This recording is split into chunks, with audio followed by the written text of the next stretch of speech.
khabar? Semua sihat hari ni? Sihat. Kak Som sihat? Seminggu saya tak nampak, Masya Allah. Mak pengantinnya, Alhamdulillah, tahniah. Mudah-mudahan ya ada keberkatannya. Okey baik, Alhamdulillah saya tak nak ambil masa yang lama hari ni ya. Badan saya pun tak nak kuat sangat. Okey, baik. Kita lihat di sini, kita akan sambung pengajian kita pada pagi ini. Kita akan sambung pengajian di muka surat 337 ya. Okey, kita akan masuk muka surat 337 di situ.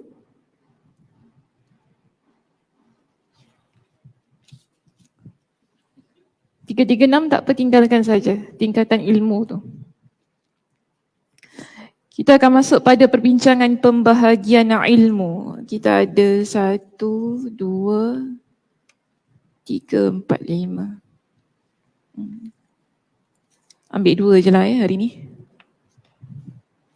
Okey, kita masuk pada A di situ, ilmu dan amal.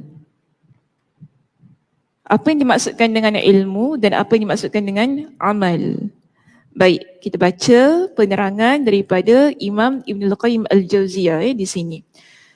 Ilmu adalah menyerap bentuk sesuatu yang diketahui dari luar, lalu mengukuhkannya di dalam jiwa. Sedangkan amal adalah mentransfer. Ayatnya sedangkan amal adalah memindahkan. Itu dalam bahasa Melayu yang betul Okay. Sedangkan amal adalah memindahkan pengetahuan dari dalam jiwa mewujudkannya di luar jiwa. So kita ada 2 di situ. Satu ilmu, kemudian yang kedua ialah amal. Tadi dia kata apa? Ilmu ini adalah kita menyerap. Kita menyerap bentuk sesuatu yang kita ketahui dari luar, kita masukkan ia ke dalam jiwa. Tapi kalau amal ini adalah kita mentransfer ataupun kita memindahkan pengetahuan yang dah ada dalam jiwa kita tu tadi kan, lalu kita wujudkan ia di luar. Boleh bagi saya contoh tak? Macam mana? Oh, pagi-pagi dah kena bagi contoh. Kita ada 2 kan kat situ, ilmu dan amal. Okey.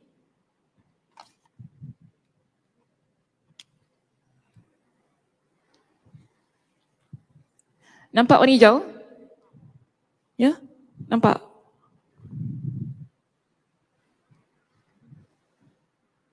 Dekat skrin tak ada pen warna hitam.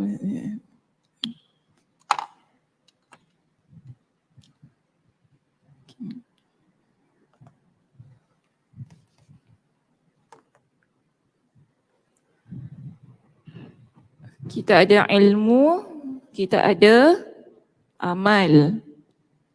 Ilmu dan amal ni tak boleh dipisahkan dia mesti digandingkan bersama, barulah ilmu yang kita pelajari dia akan jadi mantap.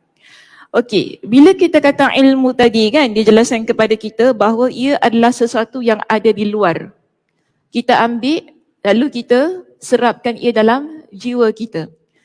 Contoh, saya bagi contoh, kita belajar sekarang apa yang kita belajar semuanya berada di luar. Bila kita belajar ni, perkara-perkara itu kita dengar, ia masuk dalam jiwa kita, ia meresap sebati dalam jiwa kita. Atau contoh lain kita berikan, cik kat belakang sana jauh sangat tak dari saya? Kakak-kakak kat belakang sana, okey. Okey ya? Kenapa kerusi dia tak dapat kat sini?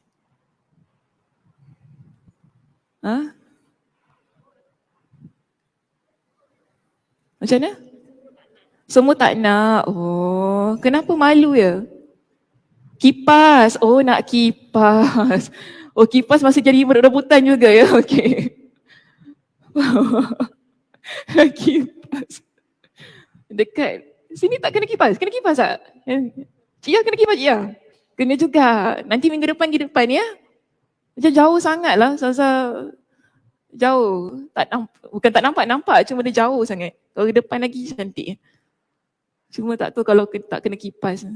Kipas dah cukup kuat kat sini, selalu sejuk. Okey, kita lihat begini, kita masuk balik pada ilmu. Kita belajar sesuatu perkara dalam hidup kita ni kan, kita dengar ataupun kita nampak, kita duduk dalam kelas ni sekarang, ia adalah satu perkara yang ada di luar. Maknanya kita tidak tahu lagi tentang perkara tersebut. Lalu kita dengar dan kita serapkan ia dalam hati dan jiwa kita. Ini dipanggil sebagai serapan ilmu. Contoh, kita berikan satu contoh. Kita datang kuliah, lalu kita belajar tentang sabar. Selama ni kita tak tahu pun macam mana nak jadi orang yang sabar.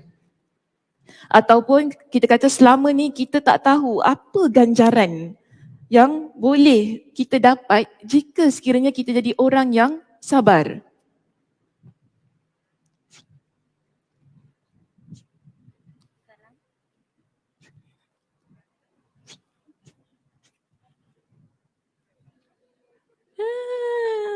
Sabar ya. Okey, sabar. Ini saya ajar tentang sabar.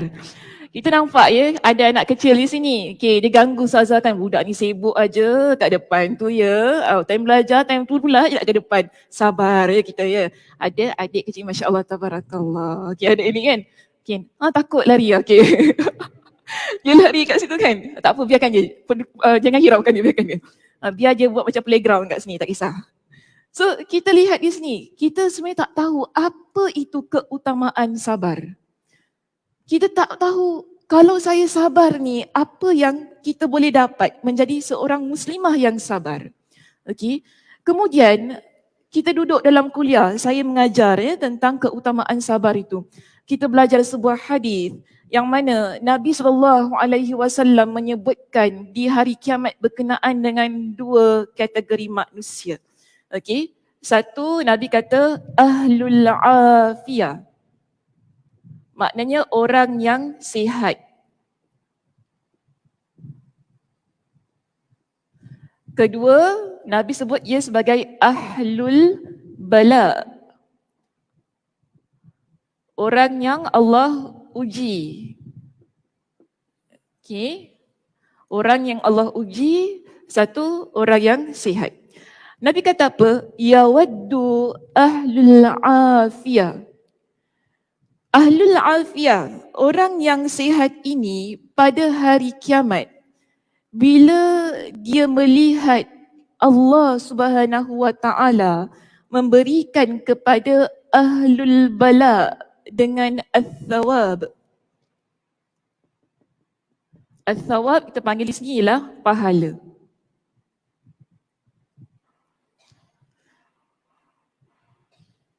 Salah tempat maaf.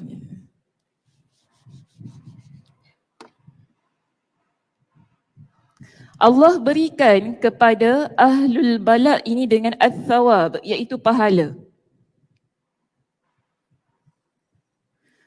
Ahlul afiyah, dia nampak ahlul bala di hari kiamat Allah berikan kepada mereka dengan pahala. Apa yang berlaku? Ahlul afiyah ini, dia kata apa? Mereka ini sanggup. Bila dia nampak pahala yang Allah Subhanahu wa taala berikan kepada ahlul bala ni. Ahlul bala ni maksudnya ketika dia hidup dekat dunia ni dia ada banyak ujian. Mungkin dia sakit yang tak sembuh kan? Ataupun pelbagai macamlah ujian yang Allah Subhanahu wa taala berikan kepada ahlul bala ini. Yang mana kemudian dia sabar, dia terima dengan redha, dia lalui hidupnya dengan penuh kekuatan, ketabahan dan dalam masa yang sama berusaha, mungkin kalau dia sakit untuk menyembuhkan sakit dan sebagainya, tapi akhirnya dia meninggal dunia dalam keadaan yang sedemikian. Jadi ahlul afiyah ini bila dia nampak ahlul bala, ketika di hari kiamat kelak Allah Subhanahu wa taala berikan kepada dia dengan pahala ni, dia kata apa? Lau anna juludahum, Nabi kata, mereka mengharapkan, mereka suka apa? Kalaulah julud, maksudnya kulit isi mereka ini disiat-siat dengan gunting pun mereka ni tak kisah. Sebab ahlul afiyah ni ialah orang yang kurang diuji. Mereka ni di kalangan orang yang sentiasa sihat kan. Pernah tak dengar orang kata, selalu ramai orang jumpa saya kata, Ustazah, saya tak pernah sakit. Betul ke tak pernah sakit? Ada orang jumpa saya kan, Sasa, saya tak pernah sakit tau. Ya ke tak pernah sakit? Demam sikit-sikit tak pernah? Yelah demam sikit-sikit, sakit lah juga kan kita katakan. Tapi maksud dia bagi dia tak pernah sakit yang dahsyat lah mungkin. Kalau demam pun sekejap baik dan sebagainya. Ini kita panggil sebagai ahlul afiyah. Okey, daripada sudut ujiannya tidak semantap ujian ahlul bala. Namun Allah Subhanahu Wa Taala berikan kepada ahlul bala ini dengan pahala yang berlipat ganda. Sehingga ahlul afiyah dia rasa cemburu melihat pahala yang diberikan Allah Subhanahu Wa Taala kepada ahlul bala. Dan dia kata apa? Kami sanggup kalau sekiranya hidup balik dekat dunia ni, Allah berikan kami dengan ujian yang mana ujian itu kulit kami, isi kami digunting-gunting, dihiris-hiris. Sampai begitu sekali keadaannya. Kita baca hadis itu tadi, hadis ni riwayat Imam Ahmad dengan sanad yang hasan. Bila kita baca hadis itu, kita kata, ya Allah, ini adalah pahala yang Allah berikan kepada orang yang sabar. Kita belajar orang yang sabar Allah Subhanahu Wa Taala berikan kepada mereka dengan pahala yang berlipat ganda. Innama yuwaffas sabiruna bighairi hisab. Allah Subhanahu Wa Taala sebutkan dalam Al-Quran. Sesungguhnya orang-orang yang sabar kami berikan kepada mereka dengan ganjaran yang mana tidak terkira. Tidak terkira tu bagaimana? Sebagaimana yang Nabi SAW sebutkan dalam hadis itu tadi. Sekarang kita dah dapat ilmunya. Ilmu tadi kita dengar berkenaan dengan orang yang ahlul bala. Kenapa Allah Subhanahu Wa Taala berikan kepada dia dengan pahala yang berlipat ganda sehingga orang yang dia rasa dulu masa dia hidup dekat dunia ni tak dapat sangat berapa pahala sebagaimana orang yang ahlul bala tu tadi, mereka sanggup untuk disiat-siat kulitnya. Kita belajar Allah lihat orang yang sabar pada tempat yang begitu tinggi. Kita ambil ilmu itu tadi, sekarang tadi dah dengar hadis itu, kita masukkan ia dalam hati kita ni, dalam jiwa. Itu namanya ilmu. Ilmu itu dipelajari, lalu kita masukkan, kita serapkan dalam hati kita hayati ilmu tersebut, lalu kita rasa, ya Allah, saya perlu jadi orang yang sabar. Ini baru namanya ilmu. Ilmu bukan kita belajar lalu kita tinggalkan. Hari ini belajar, dah balik kan, ilmu tu tinggal dekat Dewan Solat. Ada begitu? Entah, tak tahu apa Ustazah ajar tadi kan. Tak ingatlah hadis riwayat mana, tak ingat langsung. Sebab apa dah tinggal? Tinggal mana dalam Dewan Solat? Cari, cuba cari. Jumpa tak? Sebab ilmu itu, dia adalah sesuatu yang biasanya kita tak nampak. Kita dengar, kita dengar lalu kita masukkan ia dalam hati kita, ia menyerap. Tapi beza dengan amal di sini ya. Tadi ilmu saya kata dia masuk dalam jiwa kita. Bila dah serap masuk dalam jiwa, sekarang ini amal, bila kita nak amal, kita nak transfer, panggil transfer, saya pun guna perkataan tadi. Kita nak pindahkan ia,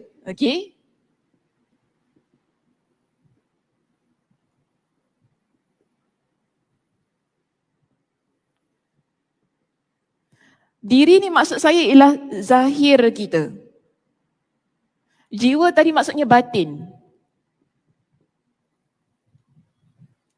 Ini kita panggil sebagai ilmu yang ada zahir dan batin.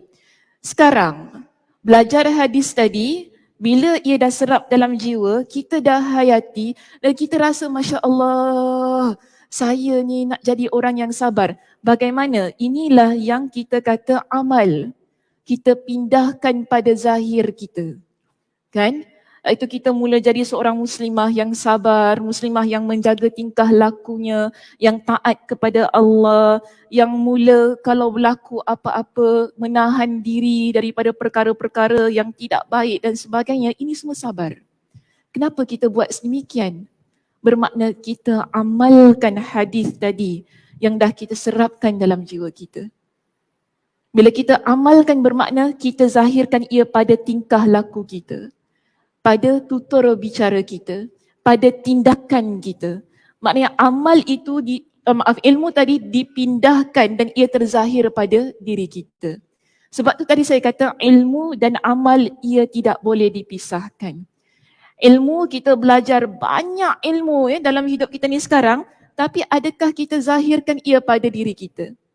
Ini yang seharusnya bila kita makin banyak belajar, diri kita akan jadi seorang muslimah yang makin baik, yang makin solehah. Jangan makin banyak belajar tapi kita rasa sama aja kan? Dia mesti ada perubahan dia. Sebab itu kalau kita lihat pada perenggan yang berikutnya di sini, Imam Ibnul Qayyim Al-Jauziyah dijelaskan dengan satu keadaan. Maaf tadi hadis yang saya baca tu bukan hadis riwayat Imam Ahmad, hadis riwayat Imam At-Tirmidzi. Saya tersilap tadi. Yang berkenaan dengan ahlul afiyah dan ahlul bala. Hadis riwayat Imam At-Tirmidzi dengan sanad yang hasan. Okey, pada perenggan kita yang kedua di sini, Imam Ibnul Qayyim Al-Jauziyah dia jelaskan kepada kita, jika pengetahuan yang ditetapkan di dalam jiwa itu sesuai dengan kenyataan atau hakikat yang sebenarnya, maka itu disebut ilmu yang benar. Akan tetapi, seringkali pengetahuan yang ditetapkan di dalam jiwa hanyalah gambaran yang tidak sesuai dengan kenyataan atau hakikat yang sebenarnya. Okay, so dia kata pertama sekali tadi dia kata pengetahuan yang kita masukkan dalam jiwa kita ini tadi kan, ia mestilah sesuatu yang sesuai dengan kenyataan dan hakikat. Maksud kenyataan dan hakikat di sinilah ia perlu sesuai dengan apa yang diturunkan Allah Subhanahu Wa Taala kepada Nabi sallallahu alaihi wasallam. Bertepatan dengan Al-Quran dan As-Sunnah, juga pendapat di kalangan ulama yang mu'tabar. Namun kita dapati ramai orang mereka menyerapkan ilmu dalam jiwa ini adalah ilmu yang tidak bertepatan dengan hakikat itu tadi. Yang tidak bertepatan dengan Al-Quran dan As-Sunnah itu tadi. Yang mana dia kata malangnya tidak jarang orang yang mengira bahawa pengetahuan yang ditetapkan di dalam dirinya itu merupakan ilmu.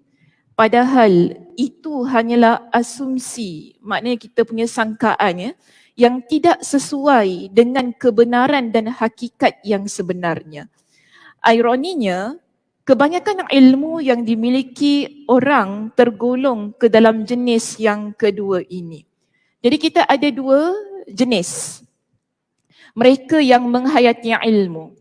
Satu, ilmu yang diterapkan dalam jiwa adalah ilmu yang benar, sesuai dengan apa yang diturunkan oleh Allah Subhanahu Wa Taala dalam Al-Quran dan juga apa yang disabdakan oleh Nabi sallallahu alaihi wasallam dalam hadis-hadis baginda, dan sesuai dengan perbincangan di kalangan para ulama kita yang mengikuti kedua-duanya itu tadi, itu Al-Quran dan As-Sunnah.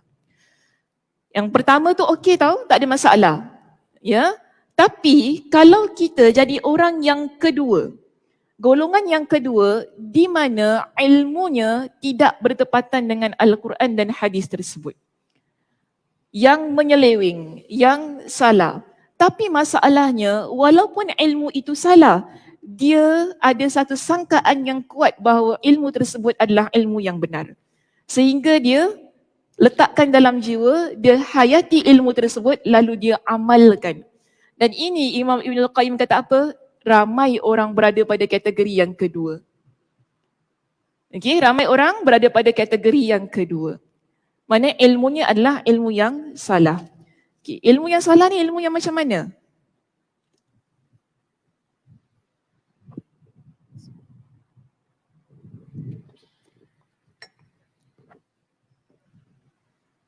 Macam mana kat ni?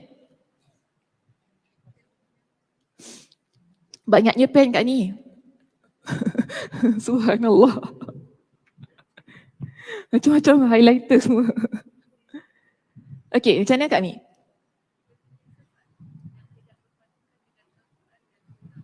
Ilmu yang tidak berpandukan kepada Al-Quran dan As-Sunnah. Bagi saya contoh. Bagi saya contoh. Ilmu yang bagaimana?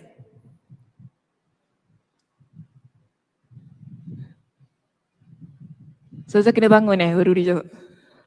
Kalau saya bangun takut sikit kan? Betul tak? Iza tengok saya, jangan bangun, jangan bangun, jangan bangun. Dia kalau bangun kena jawab. Macam mana Mak Isa, dia jawab Mak Isa? Kita pergi belakang row kedua sementara tunggu row pertama sedang berbincang-bincang. Tadi Kak Ani kata ilmu yang salah ini ialah ilmu yang tidak berpandukan Al-Quran dan As-Sunnah. Saya tanya, contohnya bagaimana? Ya.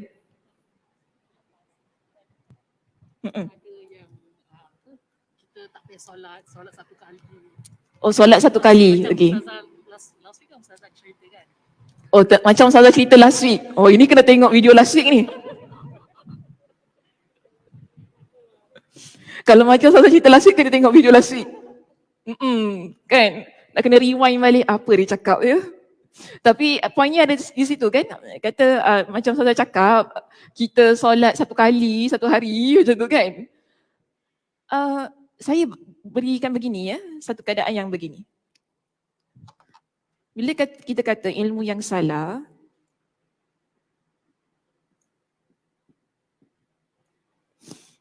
kita boleh bahagikan ia kepada ilmu yang syirik,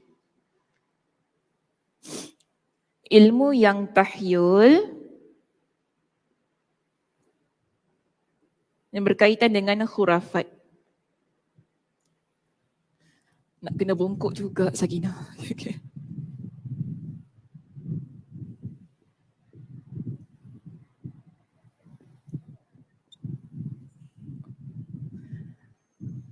Okay, so ini kita panggil sebagai ilmu yang salah. Syirik ni apa maknanya? Menduakan Allah. Maknanya kita buat perkara-perkara yang merosakkan akidah. Okay.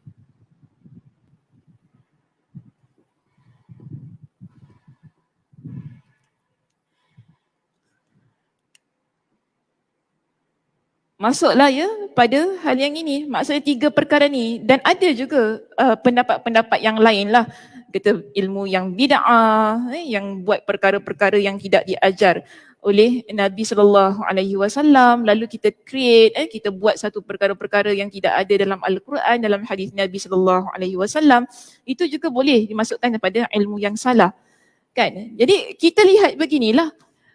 Ramai orang bila dapat, kita ambil contoh 3 saja ni 3 jenis kategori ilmu yang begini, mereka ambil ilmu ini lalu mereka serapkan dalam jiwa, hayati, lalu mereka amalkan. Contoh saya nak tanya, saya nak tanya ni. Kenapa orang Melayu kalau ada orang meninggal tutup cermin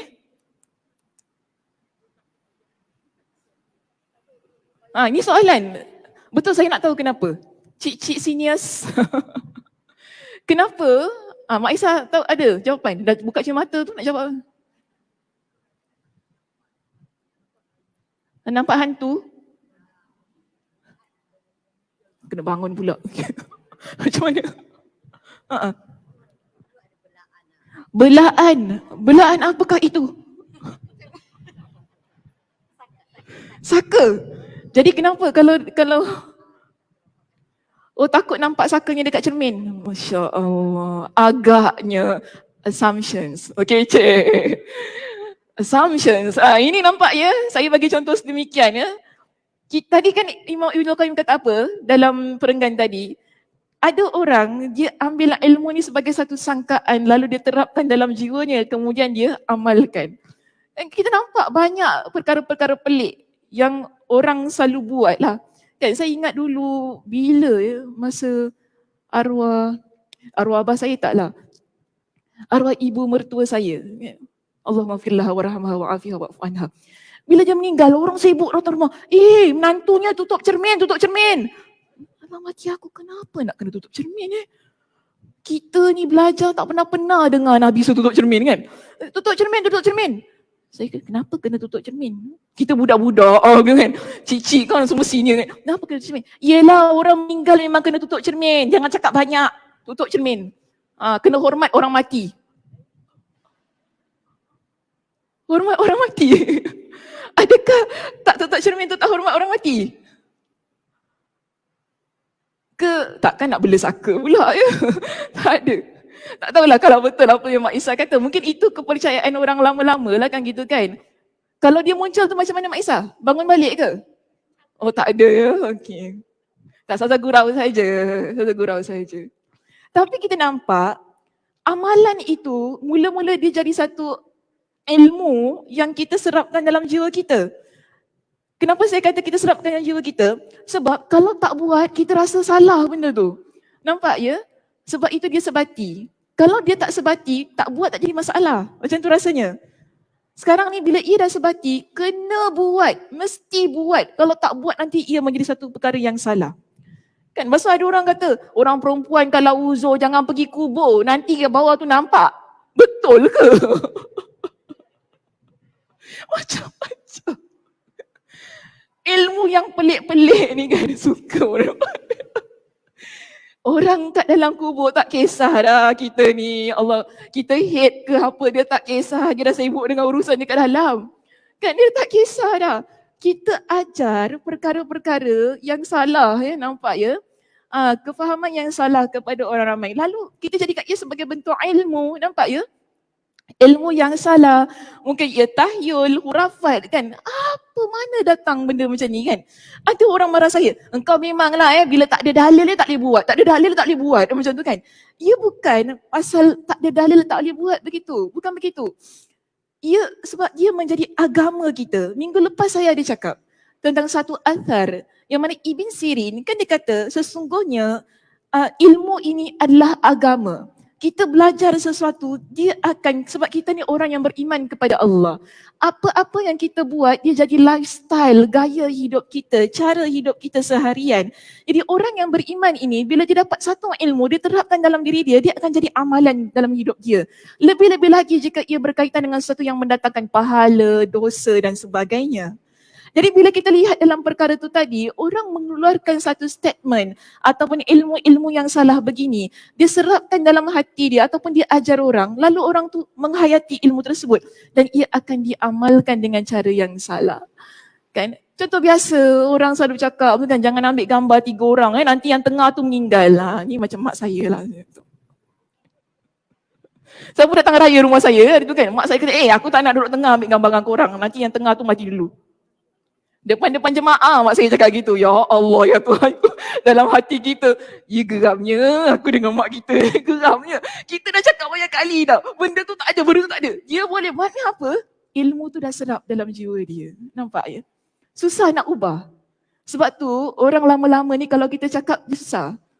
Jadi kalau kita tak nak gaduh, kita ikutkan aja. Biasanya begitu kan? Sebab dia dah serap dalam hati dia, dah jadi amalan dia. Dah tak boleh ubah dah. Macam mak saya tu tak boleh ubah dah. Cakap tak adalah mak, tak boleh percaya gitu. Syirik tak percaya gitu. Tak apa. Aku dah memang percaya gitu untuk aku. Ya sudahlah, susah nak cakap. Ni orang tua kan, tak nak gaduh, tak nak kecilkan hati dia. Tapi kita nampak di sini, kenapa jadi sedemikian? Kerana ilmu tadi, dia menjadi amalan yang sudah sebati. Ilmu dia masuk dalam jiwa dia. Walaupun ilmu itu adalah ilmu yang salah. Kan? Kemudian dia amalkan. Akhirnya ilmunya serap dalam jiwa, sebati pada diri dia dan dia sebarkan kepada orang lain, dia ajarkan kepada orang lain. Tapi betul ke ambil gambar 3 orang tu? Tak boleh ambil gambar ganjil ya? Ada tak kat sini yang percaya, angkat tangan. Ustaz tak marah, mak Ustaz sama. Mak saya kau dengar ni geram je dengan anak aku ni kan. Sikit-sikit kau cerita pasal aku, jaga kau jaga. Tak, Ustaz tak marah. Biasalah kan macam-macam itu kan keadaan dia. So kita lihat di sini ilmu itu, ini saya maaf saya kata ilmu ini yang tadi kan kita panggil itu sebagai tatayur. Tatayur ni apa Kak Som? Tahu? Apa dia?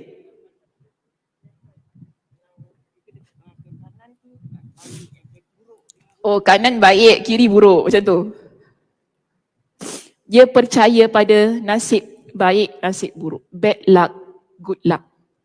Okay. Jangan kaitkan dengan kepercayaan agama lain lah. Itu agama lain lakum dinukum waliyadin, itu agama dia. Kita bincang, kita sebagai seorang yang beriman, agama kita fokus pada agama kita. Jangan habis orang itu macam mana, bangsa tu tak payah. Okay, bangsa dia lah. So sekarang kita sebagai seorang yang beriman kepada Allah, seorang muslimah, Nabi ingatkan kepada kita tentang tatayyur, iaitu perbuatan ataupun tindakan yang percaya kepada nasib baik dan nasib buruk. Dalam hal ini, tatayur ni Nabi sebutkan at-tiyarah syirkun thalathan. Nabi kata orang yang melakukan tiarah ini ia adalah sesuatu yang syirik. Nabi ulang sebanyak 3 kali. Nabi ulang sebanyak 3 kali. Sebagai dalil kepada kita bahawa orang yang kalau dia ada ilmu tatayur ni lah, yang mana dia kata tak boleh kalau pakai baju warna hitam bad luck. Sorry siapa pakai hitam dekat sini. Nasib baik tak pakai hitam hari ni. Sorry cik. Kalau pakai hitam bad luck, tak suka orang pakai hitam. Dulu ada jemaah kata ada orang marah dia dekat bus stand sebab dia pakai warna hitam. Bukan bangsa kita lah, bangsa. Dia kata, asal pakai hitam ni tak bagus pakai hitam. Suka hatilah nak pakai colour apa. Tak kira, yang penting kita tak kacau dia kan. Sebab kita tidak percaya dengan keadaan-keadaan yang sedemikian. Kan mungkin ada orang percaya pada numbers, nombor dan sebagainya. Ada orang percaya pada warna. Warna ni boleh datangkan warna biru. Warna biru ni warna apa ya? Tak tahulah. Warna biru ni boleh datangkan luck ke, tuah ke pada kita kan.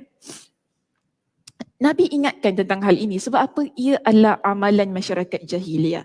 Tiarah tatayur ni dia asal daripada perkataan tayrun. Tayrun maksudnya burung.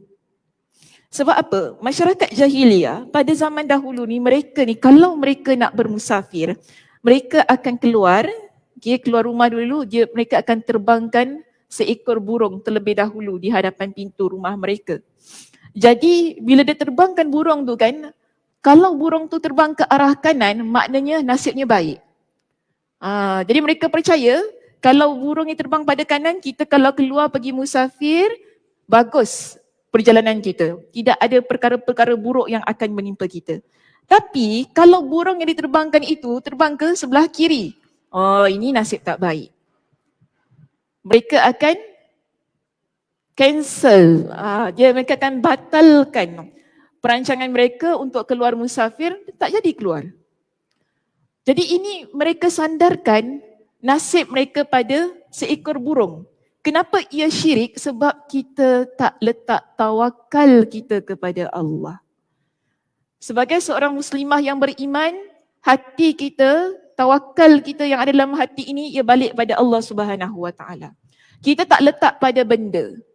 Kan kita tak letak pada hal-hal yang kata ni nasib tak baik lah sebab ni. Ada orang Melayu kan kata kalau gelas pecah je nasib tak baik kan. Ni cerita-cerita drama Kalau nak jadi aksiden je macam tu kan. Kenapa tiba-tiba pergi telefon? Ya puan, puan ke ada kemalangan berlaku? Nampak ilmu itu sampai masuk didramakan. Kita nampak penghayatan pada ilmu tersebut direalisasikan dalam bentuk drama, didokumentasikan dalam bentuk yang sedemikian. Tapi itu yang kita kata, ilmu yang salah ini dia tidak berpandukan kepada apa yang Nabi SAW sebutkan. Jadi kalau kita ni ada orang yang berikan kepada kita dengan ilmu-ilmu pelik gini kan, ini kita panggil sebagai ilmu khurafat lah. Kalau bahasa Inggeris panggil superstitious lah kan. Ilmu-ilmu khurafat yang begini kita tinggalkan. Mungkinlah kita kata dulu kita orang lama-lama tak tahu kan, kita dah buat dah sudahlah, tak apa. Sebab tak tahu kan, dah tinggalkan sahaja. Kita jangan kata macam mana gini dosa ke apa. Sebab pada waktu itu kita tidak ada ilmunya lagi. Dalam keadaan yang tidak ada ilmu tu tadi tak ada jadi masalah lah. Kita jangan fikir tak sampai tak boleh tidur macam mana kan. Inilah nanti jadi susah. Tapi yang penting Nabi kata apa? Kita sebagai seorang yang beriman dalam hadis tadi saya nak sambung. Yang tadi Nabi kata apa? At-tiyarah syirkun. Dan Nabi sebutkan sebanyak 3 kali. Nabi kata wa ma minna illa walakinnallaha yudhibuhu bitawakkul. Kita sebagai seorang yang beriman, kita tak berpegang kepada tatayur tadi ataupun at-tiarah tadi. Kita sebagai seorang yang beriman yang akan menghapuskan rasa-rasa yang begini adalah tawakal kita kepada Allah Subhanahu Wa Taala. Sebab apa? Dalam hadis yang lain, Nabi SAW ada menyebutkan begini. Okey, tadi hadis yang at-tiarah syirkun tu, hadisnya riwayat Imam Abu Daud, sanadnya adalah sahih. Kalau kita rujuk pada hadis yang lain, Nabi SAW ingatkan kepada kita berkenaan dengan ilmu tiarah ini. Nabi kata apa? Man raddathu tiaratu min hajatin faqad asyraka. Siapa yang mana dia nak buat sesuatu perkara, tapi kemudian dia tak jadi lakukan kerana dia ada ilmu tiarah tu tadi kan. Yang dia rasa tak boleh buat ni, nanti kalau saya buat bad luck contoh. Tak boleh buat ni, kalau saya buat nanti nasib saya tak baik lah, itulah inilah macam-macam. Dia fikir yang bukan-bukan dengan apa yang dia ingin lakukan tu tadi. Padahal tidak ada sebarang perkara lah kan yang boleh. Lainlah kalau kita nampak lubang, kalau jalan juga, itu memang cari masalah. Itu bukan tiara Itu masalah. Kan? Janganlah pula kata nampak lubang, tak apa jalan je, tawakal kepada Allah. Tak ada, itu salah pula ilmunya. Kita ajar lain, faham lain masalah. Nanti kalau percaya, kalau tak nak jalan, kalau kau tak nak jalan, kau hentikan, maknanya kau tu buat tiara atau syirik kau tu. Jangan pula cakap gitu dengan kawan kita.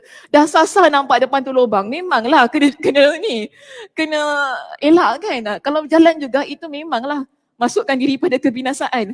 Ini sekarang ni kita tak tahu lagi apa-apa tentang hal itu. Kan?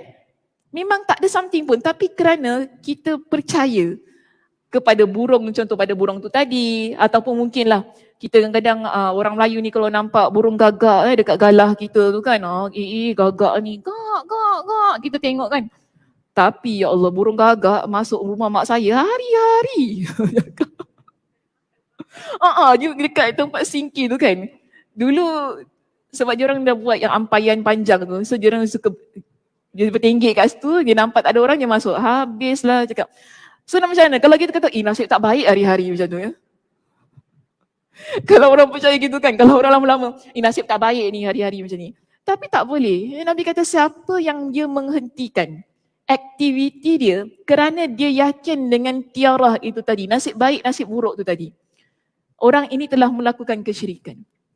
Di kalangan para sahabat mereka tanya kepada Nabi SAW, kalau begitu wahai Rasulullah, bagaimana kami nak hilangkan rasa yang sedemikian? Sebab saya yakin kita semua kadang-kadang ada rasa yang macam tu kan. Rasa tak sedap hati. Rasa tak sedap hati lah Kenapa tak sedap hati nak datang kuliah hari ni. Macam tu kan. Agaknya nanti ada something happen. Nak jalan pergi kuliah. Tanta ada orang gila kat tengah jalan tu apa kan. Atau datang-datang kuliah tiba-tiba je rosak kipas panas aku kau berpeluh-peluh. Tak payah datang ni bagus. Tak sedap hati aku. Tonton datang tiba-tiba sosok Kina tak datang penat datang daripada Woodlands. Kita pun dah rasa gitu kan. Tak payahlah pergi kuliah. Rasa tak sedap hati. Macam gitu ya rasanya begitu kan. Ini yang para sahabat tanya, bagaimana kami nak hilangkan rasa-rasa yang begitu? Nabi ajarkan kepada kita dengan doa. Kalau kita ada rasa yang macam ni, kita baca doa ini, kita minta kepada Allah supaya rasa sedemikian hilang daripada hati kita ini. Okey, Nabi kata kepada para sahabat yang tanya, Nabi kata qala, Nabi SAW bersabda, ayyaqula ahaduhum, hendaklah salah seorang di kalangan kalian ini berdoa berkata, Allahumma la khaira illa khairuka. Ya Allah, tidak ada kebaikan melainkan kebaikan itu datang daripadamu. Tiarah ni berkaitan dengan nasib baik, nasib buruk kan? Tadi saya sebutkan. Jadi kita nak perkara yang baik, kita harap ia datang daripada Allah. Bukan datang daripada benda-benda yang kita tak sedap hati ke tadi kan? Allahumma la khaira illa khairuka. Ya Allah, tidak ada kebaikan melainkan kebaikan itu adalah daripada Engkau. wala tayra illa tayruka. Dan tidak ada nasib buruk itu melainkan ia adalah daripada nasib buruk yang maksudnya rasa satu takdir buruk yang engkau berikan. Maknanya kita sandarkan perkara yang baik buruk berlaku ini ia adalah atas takdir Allah, bukan pada benda. Okey, la tayra illa tayruka. Seterusnya Nabi ajar wala ilaha ghairuka, kerana tidak ada Tuhan melainkan engkau. Hadis ini riwayat Imam Ahmad dengan sanad yang hasan. Sekali lagi saya ulang doanya. Allahumma la khaira illa khairuka. Allahumma la khaira illa khairuka. Wa la tayra illa tayruka. Wa la ilaha ghairuka. Ya Allah, tidak ada kebaikan melainkan kebaikan itu datang daripada engkau. Okay, itu yang pertama. Yang kedua, Nabi ajarkan doanya wala tayra illa tayruka. Dan tidak ada nasib yang buruk itu tadi ia datang melainkan dengan apa yang datang daripada engkau. Wala ilaha ghairuka, dan tidak ada Tuhan melainkan engkau. Susah ke senang doanya? Dapat? Dapat. Okay. Susah tak? Kak ni okey? Apa dia? Sorry? Ha? Ulang lagi? Oh, dah letak.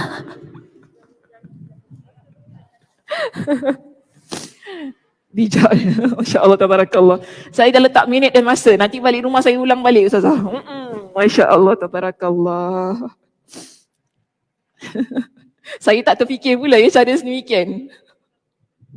Okey, Masya Allah, tabarakallah. Tak apa, saya ulang sekali lagi ya. Allahumma la khaira illa khairuka wa la tayra illa tayruka wa la ilaha ghairuka. Okey, baik. Jadi ini adalah ilmu yang salah. Okay, antaranya ialah perkara-perkara syirik, khurafat, tahyul, sebagaimana juga yang telah saya jelaskan tadi berkenaan dengan ilmu tiarah ataupun kepercayaan kita kepada satu yang dipanggil sebagai nasib baik dan nasib buruk itu tadi. Sehingga Nabi SAW mengajarkan kepada kita dengan doa ya, untuk kita baca kalaulah kita ada rasa-rasa sedemikian. Mudah-mudahan hal itu ia hilang kerana kita meletakkan tawakal kita yang tinggi kepada Allah Subhanahu Wa Taala. Okey, baik, kita pergi kepada yang B di sini ya. Macam ilmu, maksudnya kategori ilmu. Ilmu yang sesuai dengan kenyataan atau hakikatnya ada dua macam. Okey, ada dua kategori di sini. Pertama, ilmu yang membuat jiwa seseorang menjadi sempurna, iaitu ilmu tentang Allah Subhanahu Wa Taala, tentang asma-Nya, tentang sifat-sifatnya. Asma' tu maksud nama-nama Allah ya. Tentang nama-nama Allah, tentang sifat-sifat Allah, tentang perbuatan-perbuatan Allah, tentang kitab-kitab Allah, serta juga tentang pelbagai perintah dan larangan Allah. Jadi ini kita panggil sebagai ilmu yang membuat jiwa kita menjadi sempurna. Dengan kata lain ya, kalau kita rangkumkan dengan satu perkataan, kita panggil ia sebagai ilmu agama. Ilmu agama yang merangkumi akidah, hukum hakam tentang fiqh kita, ilmu berkenaan dengan akhlak kita. Okey, itu jiwa dan perasaan dan sebagainya masuk pada akhlak, dan segala-galanya lah berkaitan dengan agama. Jadi mereka yang memiliki ilmu pada kategori yang pertama ini, ilmu tersebut akan menyebabkan jiwanya menjadi sempurna. Maknanya ilmu ni amat penting pada kategori yang pertama. Kita ada yang kedua di situ. Ilmu yang tidak membuat jiwa menjadi sempurna, iaitu ilmu yang tidak membahayakan jika tidak diketahui. Sebab ilmu itu tidak bermanfaat bagi seseorang. Okay. Yang kedua ini, dia masih lagi kita kata ilmunya betul. Kedua ilmunya betul. Tapi ada ilmu yang kita lihat, ia memberi manfaat kepada orang lain, ia tidak memberi manfaat kepada kita. Ada ilmu jenisnya begitu. Okay. Ataupun kita kata ilmu itu bagus, tetapi dia tak menjadi satu hal yang membahayakan kita kalau kita tak pakar ataupun tak faham tentang hal tersebut. Tak jadi masalah kalau kita tak tahu pun. Ini kategori yang kedua. Beza dengan kategori yang pertama tadi. Kalau yang pertama tadi, bahaya tak kalau tak tahu? Kenapa bahaya? Sebab? Alah, kena bangun. Apa ni sayang? Oh, pasal akidah. Okey, betul. Pasal akidah. Okey. So kita lihat gini ya. Ilmu yang kedua tadi, dia tak jadi masalah tau kalau kita tak belajar. Tapi dia manfaat juga. Kan? Manfaat juga tapi tak jadi masalah kalau kita tidak ada kemahiran tentang hal tersebut. Tapi kalau yang pertama, ilmu agama ni, kalau namanya orang yang beriman kepada Allah, seorang muslimah, dia kena belajar. Wajib belajar ilmu agama. Kan? Belajar tentang akidah, tentang syariat, tentang akhlak, wajib belajar. Sebab ia boleh menjadi bahaya kalau kita tinggalkan ilmu-ilmu yang sedemikian. Kan contoh kita kata belajar Al-Quran. Ramai orang tak belajar Quran kenapa? Boring belajar Quran? Boring ke belajar Quran? Tak boring? Susah nak cakap belajar Al-Quran ni. Belajar Al-Quran ni dia satu perkara yang semua orang yang beriman kepada Allah kena belajar. Dia tak boleh tinggalkan. Kita tak boleh pentingkan ilmu yang lain. Selama mana ilmu Al-Quran ni, maknanya dia belum boleh baca Al-Quran, kita tak lihat ia sebagai sesuatu yang melengkapkan jiwa dia. Sebab tu penting kalau kita tak pandai baca Al-Quran, usaha supaya kita boleh baca Al-Quran dengan fasih. Namun itu tak bererti kalau kita tak fasih, kita tak boleh baca langsung. Sebab ada hadisnya, Nabi kata siapa yang baca Al-Quran merangkak-rangkak, dia dapat 2 pahala. Jadi maknanya di situ, Nabi nak tekankan kepada kita, ia bukan alasan. Kalau kita rasa bacaan Al-Quran kita tak baik, kita nak tinggalkan Al-Quran itu. Kan? Belajar tetap belajar, baca tetap baca. Demikian. Jangan kita tinggalkan, jangan kita pentingkan ilmu-ilmu yang lain. Selama mana kita belum pandai baca Al-Quran tu, usaha supaya kita dapat baca Al-Quran ni dengan fasih. Sebab kadang-kadang kita ambil sambil lewa. Kan itu nanti, maaf saya kata, kita ni kalau buka Al-Quran, bila berlaku kerasukan, macam tu kan. Bila tahu nak cari Al-Quran, ada orang, maaf juga saya kata, rumah dia tak ada Al-Quran langsung. Saya pernah pergi sebab tu saya cakap. Saya pernah pergi, kita sampai rumah dia, ada Al-Quran tak? Dia kata, cari, minta maaf lah tak ada Al-Quran kat dalam rumah. Susah kita nak kata macam ni kan. Maknanya daripada sudut kejiwaan itu, kalau kita tak mampu untuk baca Al-Quran tu, at least kita tahu Al-Quran tu adalah satu yang penting untuk kita dekat pada dia. Tapi jangan ditinggalkan langsung. Sekurang-kurangnya bagi saya, kalau dalam rumah ada Al-Quran, maksud saya Al-Quran tu kitab mungkin orang kata, Ustazah semua dah dekat dalam app, Ustazah tak payah. Makan space. Orang kata kan, tak apa, rumah saya minimalis, tak payah. Rumah saya 3 bilik kecil sangat, tak payah. Nak buat Quran ni kan, bukan baca pun, letak je dekat apps ni, senang sikit. Betul lah. Al-Quran dah banyak dah dalam kita punya phone sekarang kan. Tapi bagi saya, Al-Quran yang fizikal tu amat penting. Al-Quran yang betul-betul, Al-Quran fizikal. Macam kita nak pergi kuliah fizikal penting kan. Biasa kan, kita datang tengok kuliah online dengan kuliah fizikal.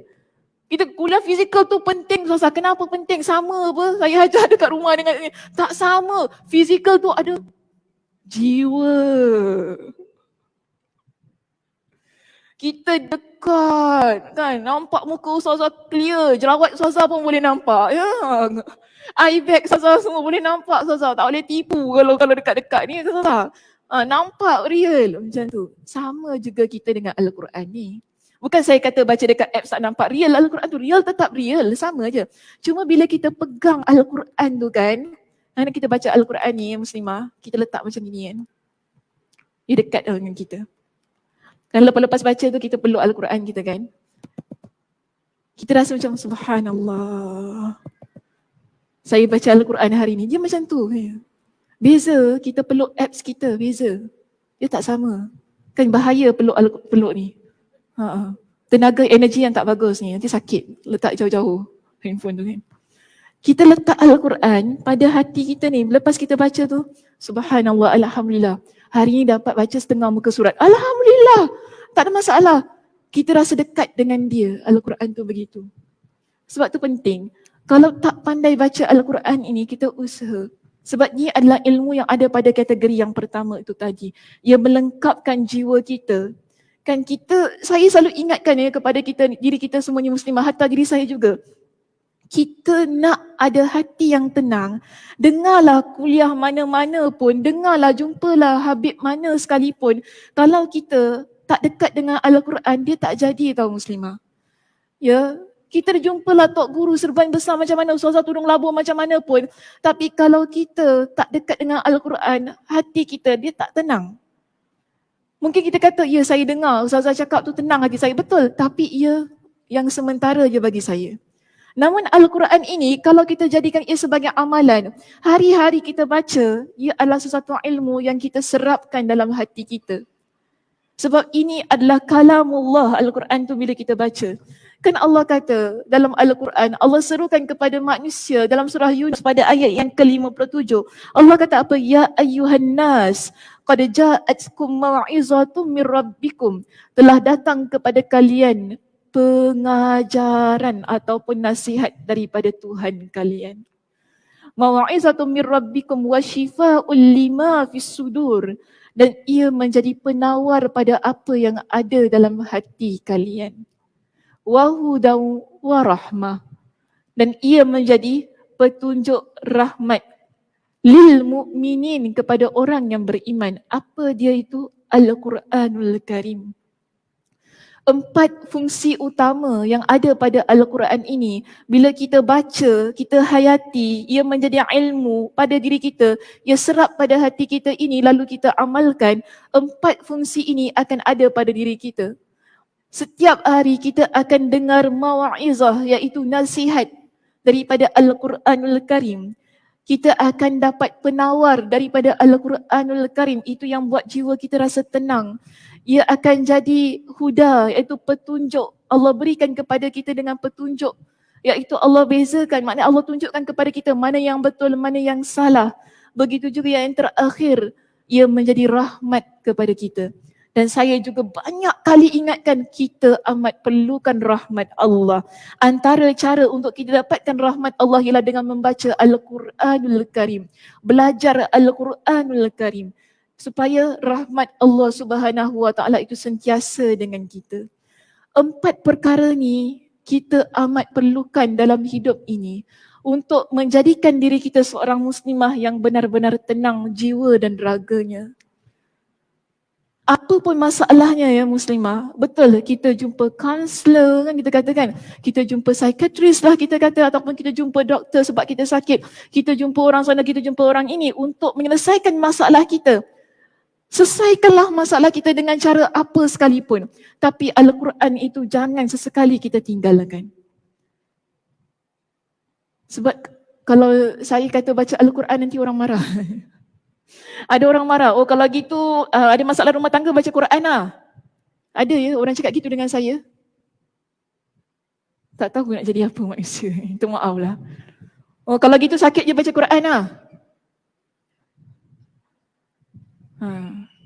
Kalau gitu depression baca Quran lah. Tak payah buat benda lain. Berapa ramai orang depression baca Quran tak jadi-jadi juga. Orang cakap gitu dengan kita. Allah Subhanahu Wa Taala berikan kepada kita dengan akal ya muslimah. Antara tujuannya lah supaya kita cari jalan keluar pada setiap isu, masalah yang berlaku dalam hidup kita. Maknanya kita kena usaha keluarkan diri kita daripada pelbagai macam masalah. Kalau kita ada masalah rumah tangga, jumpa kaunselor, minta nasihat. Itu caranya. Al-Quran, baca. Jangan tinggalkan, itu maksud saya. Al-Quran tu kan, dalam keadaan kita ada masalah, kalau kita ada masalah rumah tangga, kita baca Al-Quran, walaupun masalah rumah tangga tu dahsyat sekali, kita akan tenang. Itu caranya kita nak selesaikan masalah kita. Sebab kalau kita tak tenang, kita tak nampak jalan keluar. Penting kita ada jiwa yang sabar, jiwa yang tenang. Sebab tu Al-Quran tu syifa kepada apa yang ada pada hati kita.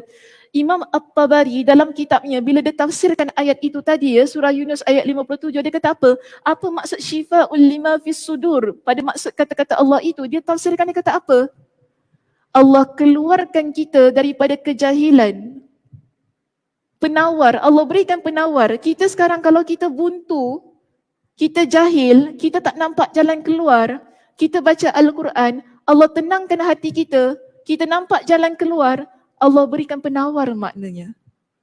Akhirnya kita nampak, oh sepatutnya saya buat begini. Bila kita dalam keadaan yang tenang, insya-Allah kita akan nampak yang sesuatu yang kita tak nampak jalan keluarnya, kita akan nampak. Sebab itu penting Al-Quran ini, kita dekat dengan dia. Apa pun masalah kita tak nak tinggalkan dia.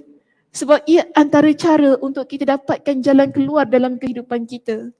Kita dekat pada Allah Subhanahu Wa Taala. Sebab jangan lupa, masalah ini adalah dari Allah. Apa jua masalah yang ada dalam hidup kita, ia dari Allah. Kita nak cari penyembuh, kita nak cari jalan keluar, kita nak cari penyelesaian, ia juga perlu dari Allah Subhanahu Wa Taala. Sebab tu kita minta dari Allah. Berapa ramai orang menjadikan Allah di tempat yang terakhir ketika dia ada masalah. Kita kalau ada masalah ni sekarang ni, sebab tu penting ilmu ya, mesti masih kata. Orang yang berilmu, bila dia ada masalah, pertama sekali yang dia akan cari adalah Allah. Bagaimana kita cari itu? Dengan salat kita, doa kita, baca Al-Quran kita minta kepada Allah, kita panjatkan kepada Allah.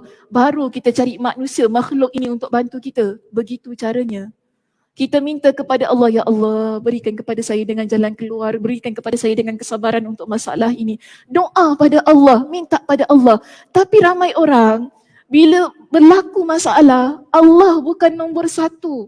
Allah letak nombor berapa tak tahulah. Kan, bila dah jumpa orang ni tak jadi, jumpa orang tu tak jadi, akhirnya baru balik pada Allah. Seharusnya bukan begitu cara kita ni.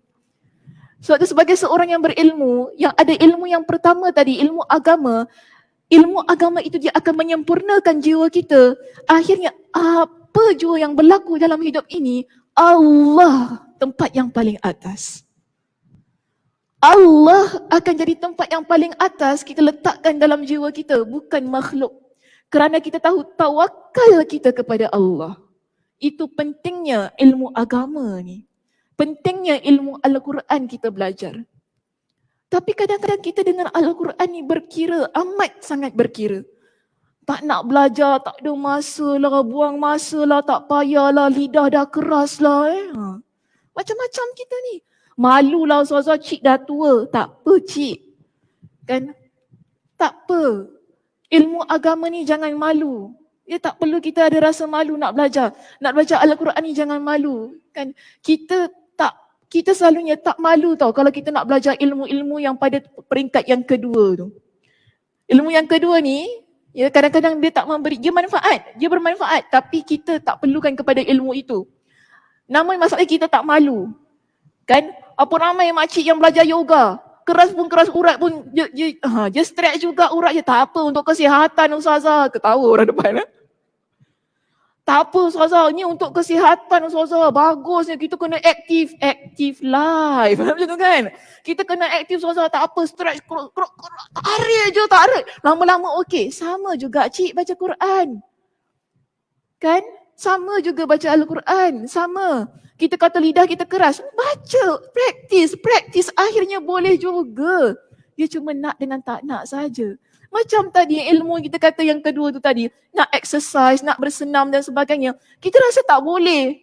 Kan kita rasa tak boleh, kita sebab sakit badan sekali, first time pergi kau aku baring atas katil tak bangun.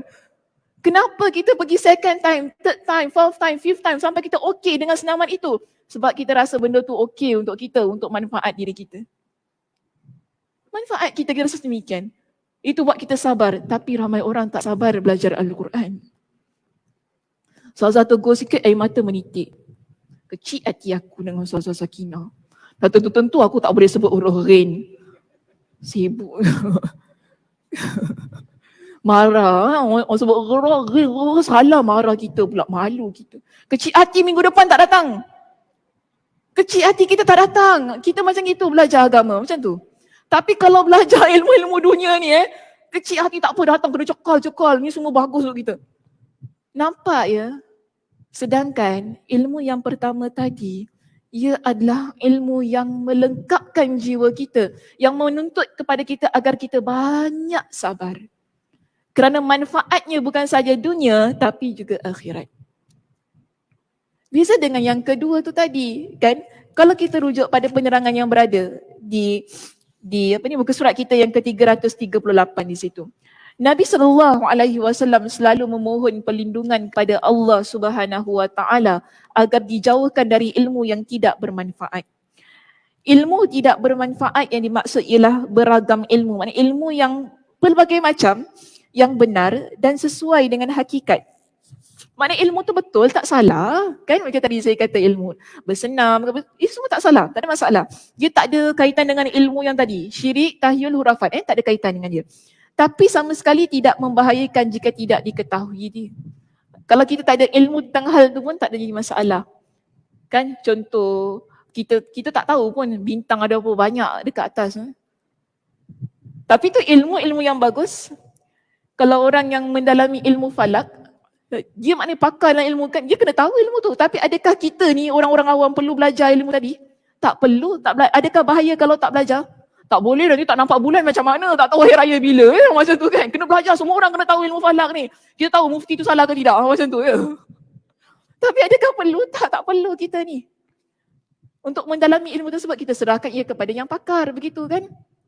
Contoh, ada tak kita semua perlu belajar ukur jadi macam arkitek kan, perlu ilmu matematik yang mesti kuat kan, sebab dia nak ukur sana sini bangunan. Adakah kita makcik-makcik nak kena ukur? Tak apa, kita sukat kuah tak okey.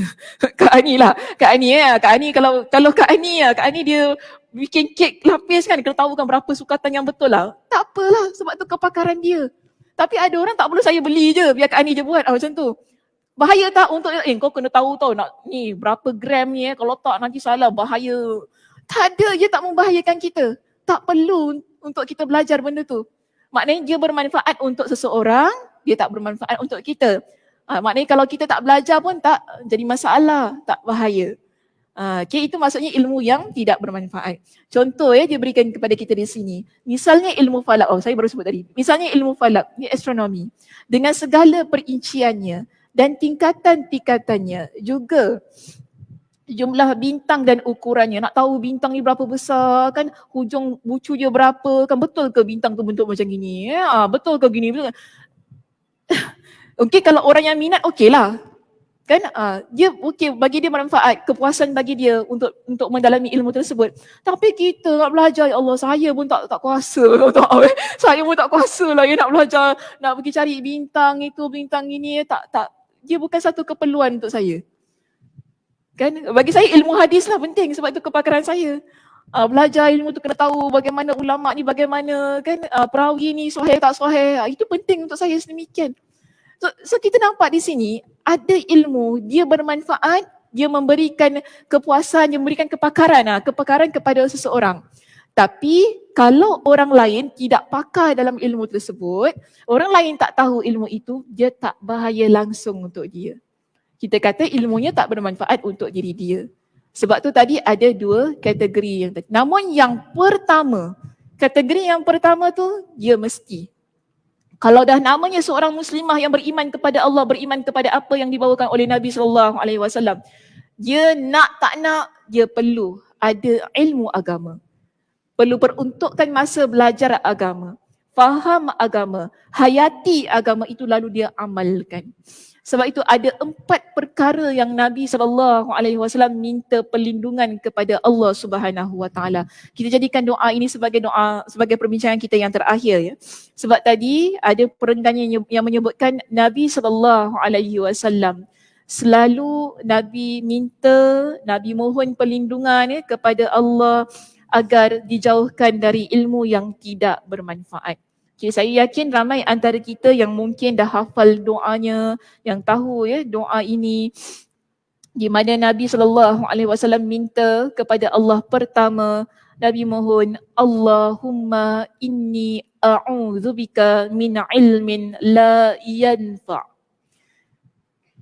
Ya Allah, aku bermohon kepadamu, maknanya aku mohon kepadamu agar lindungi aku daripada ilmu yang tidak bermanfaat. Ini doa yang Nabi panjatkan. Jadi kalau ilmu tu tak berapa memberi manfaat kepada kita, kita minta kepada Allah agar tak perlulah berikan kepada kita ilmu tersebut. Sebab yang kita inginkan ilmu yang benar-benar manfaat untuk kehidupan kita, dunia dan akhirat kita. Iaitu kategori yang pertama itu tadi. Okey? Itu yang amat penting yang kita inginkan. Tapi ilmu yang kedua, kalau sesiapa yang nak belajar, persilakan. Okay, contoh ada orang yang nak mahir dalam ilmu jahitan, dipersilakan. Okay, untuk mudahkan dia. Ilmu nak jadi chef ke apa, persilakan. Itu ilmu lah kan. Nak ilmu yang masing-masing lah. Dan kita kata dia bukan berada pada kategori yang kedua. Kategori yang pertama. Tapi sebab tu kenapa Nabi doa sebenarnya, sebab kalau kita sibuk dengan hal yang tak bermanfaat tadi, kita akan buang masa kita. Sebab tu kita minta perlindungan kepada Allah supaya ilmu yang tak bermanfaat untuk kita tersebut jangan diberikan kepada kita. Berikanlah kepada orang lain kalau ia bermanfaat untuk orang lain. Okey, sedemikian. Baik, seterusnya. Dari pertama Allahumma inni a'udzubika min ilmin la yanfa'u wa min qalbin la yakhsha'u, dan daripada hati yang tidak khusyuk. Itu yang kedua. Yang ketiga, wa min nafsin la tashba'u, dan daripada nafsu yang tidak pernah puas. Keinginan nafsu kita yang tak pernah puas. Ada banyak perkara yang kita inginkan, ada hal yang kadang-kadang dah ada tapi nak lagi dan sebagainya. Ini semua adalah kita panggil mengikut kepada hawa nafsu. Dan yang terakhir, Nabi SAW minta perlindungan kepada kita, kepada Allah Subhanahu Wa Taala, wa min da'watin la yustajabu laha, dan daripada doa yang mana tidak diperkenankannya. Kita mohon perlindungan kepada Allah dari 4 perkara ini. Satu yang bertepatan dengan konteks perbincangan kita pada pagi ini, Allahumma inni a'udzubika min ilmin la yanfa'. Ya Allah, sesungguhnya aku memohon perlindungan kepada Engkau dari ilmu yang tidak bermanfaat. Lalu Nabi kata dalam doa ini, wa min qalbin la yakhsha', dan juga daripada hati yang tidak khusyuk. Wa min nafsin la tashba'u, dan juga daripada nafsu yang tidak pernah puas. Akhir sekali doa ini ditutup dengan wa min da'watin, dan daripada doa la yustajabu laha, doa yang tidak dikabulkannya.